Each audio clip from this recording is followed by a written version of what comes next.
પરિસ્થિતિ બહુ ખરાબ હતી, કેમ કે નાના નાના બાળકો હે ને જોવાતા નહોતા ભાઈ, ખંભે લીધા, ઘણા બધા ને આમ અતિ હતું, કેવાય ને કે કેટલા ને ડેડ બોડી હતા, ચડાવ્યા, પેકિંગ કર્યા, ફોપાવા, અને હજી હાલ ઘડીએ જોવા બોડી આપું છું.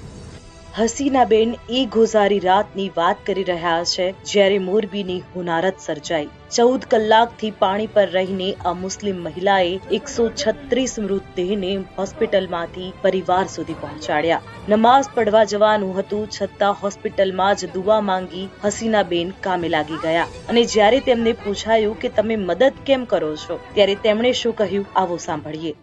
માનવ સેવા, નિસ્વાર્થ ભાવ. કાલની હું આમને એમ છું, પાણી બજારમાં. હસીનાબેન જેવા તમામ મદદની કામગીરી કરનારને સલામ છે.